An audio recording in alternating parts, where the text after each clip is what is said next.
How you going, guys? Curtis from Cutting Edge Engineering. Today's job, we have an apron lift arm off a 631 scraper that needs a bore repaired. And in Australia, these are commonly referred to as a banana or a boomerang for obvious reasons. So this arm is part of a lift assembly that opens and closes the apron door on the scraper bowl when it is loading or unloading. And the bore position we're going to be repairing is this one here. This is where the hydraulic cylinder to lift and lower the apron is connected to. Because these do get put under a lot of pressure and a lot of tension while they are in operation, it is very common for them to wear out. They are not greased because the end of the rod eye on the lift cylinder has a sintered bearing in it, which is self-lubricating. That pin is supposed to be a neat slip fit, so we're going to need to build that material up and bore it back to spec. And to do this job, we're going to get it set up on the Zaya.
Now we've got that clamped down, we're going to find center of the bore.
So I found that center, but because the bore is ovaled, there is about 2 mil of difference, and I know most of the wear is on this side because that is where the force is being applied to it when the door is being closed. So we're going to compensate for that by moving the head forward 1 mil, which will bring us into the center of the original bore and bring this back to spec.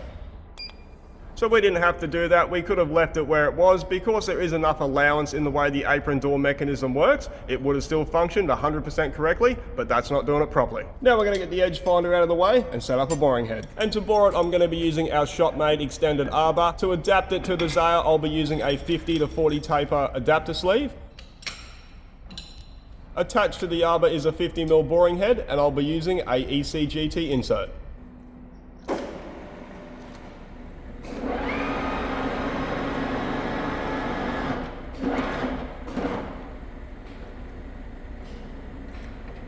So I don't want to overcut the bore because that means adding extra weld material. So I'm going to start with a 1mm depth of cut and we'll advance it from there.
So I've taken our first cut and it hasn't cleaned up on the back side, and that just shows how much wear there is. So I'm going to advance the tool 1 more mil and see if it cleans up.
So I'm happy with how that's cleaned up. There is still a little bit on the bottom of the top hole that hasn't fully cleaned up, but that's not going to be a problem. Now we can get our boring head out of the way and get set up for bore welding.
So we are set up and ready to start ball welding. Because we didn't remove too much material, we're only going to have to add one weld layer.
Righto guys, so that's the ball welding completed. Now we just need to let it cool down.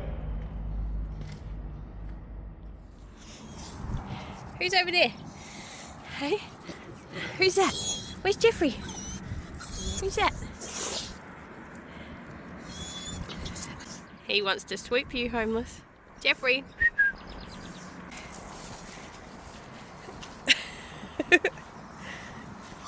Come on.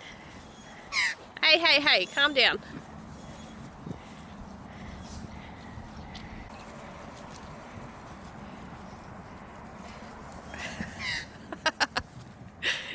Homeless, you're so silly. Jeffrey, chill out.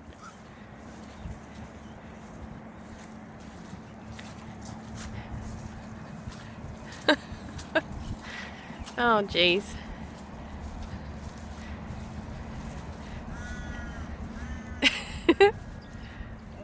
Wait, look. He's swooping him.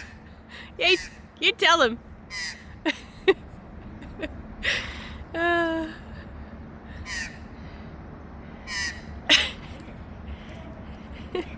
Go on, homeless.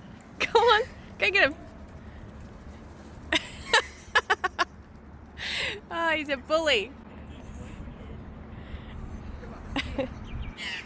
Quick, run, hide. Hey, good boy. Come on. Hey. That was funny.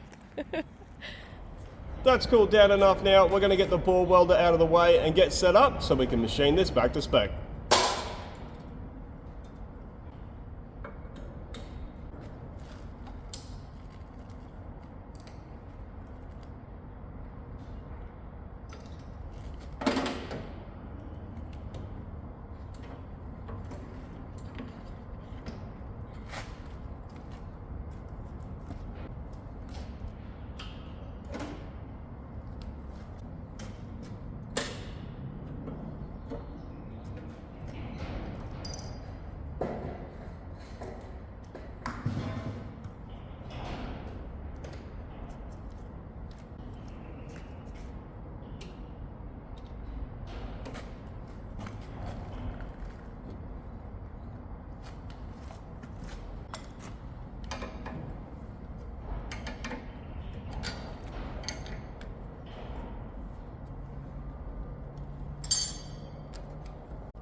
And the bore diameter we're aiming for is 76mm, and that will be a slip fit for the pin.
So we've taken our clean-up cut, and that's measuring at 74mm. We have 2mm to take out, but we're going to take it easy. Because of our setup and the small inserts, I don't want to break them or end up with chatter, so we're going to do that in a couple of cuts.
So I've taken our measurement, we've got 0.25 of a mil to remove, so we're going to advance our tool and take our finishing cut.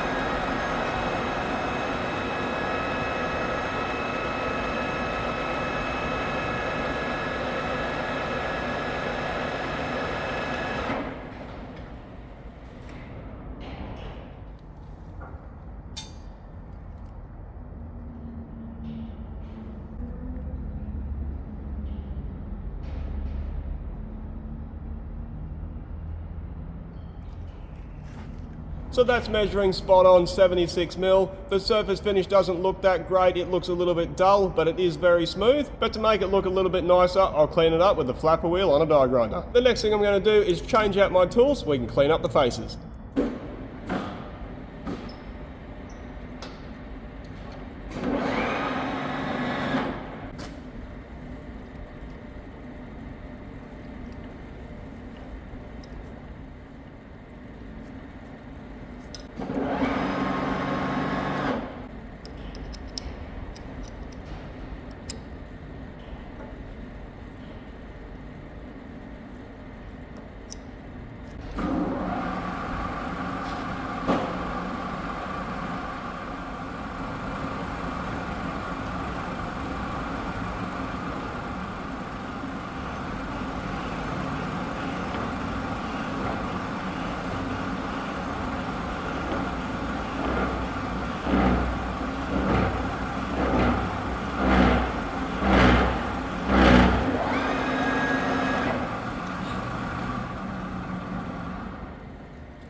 And the last thing we need to do before we get this off and clean it up is change out to an SMG neutral so I can chamfer the leading edge for the pin.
So that pin fits exactly how we want it to. There's no excess movement. It is a nice, neat fit. And we do see your comments on how much it costs to replace these components. If my customer was to buy this from the OEM, it would cost him over $20,000. But that's it for this video. Thanks for watching.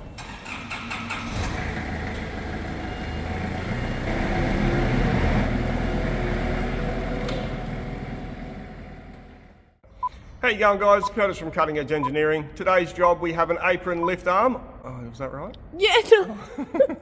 How you going, guys? Curtis from Cutting Edge Engineering. Today we have a... Oh, fuck me. Oh my God, man. How you going, guys? Curtis from Cutting Edge Engineering. Today's job, we have an apron lift arm in that needs a ball repaired. What's it off? Oh, fuck. We got this, we got this. You might. I don't. So we found that center, but because the bore is oval... Oh, what was after that? We could definitely bore this in... Oh. And I know that most of the wear is on that side, so we're going to compensate that. Stop. And I know that the most of the wear... Oh, what? So what you're saying, and I know that the...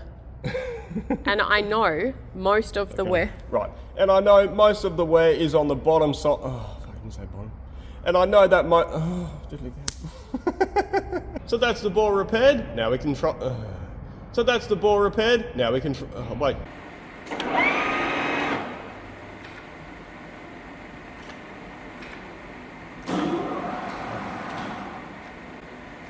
I'm going to start that again.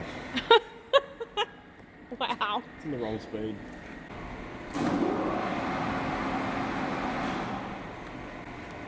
What now? It's in reverse. Oh my god.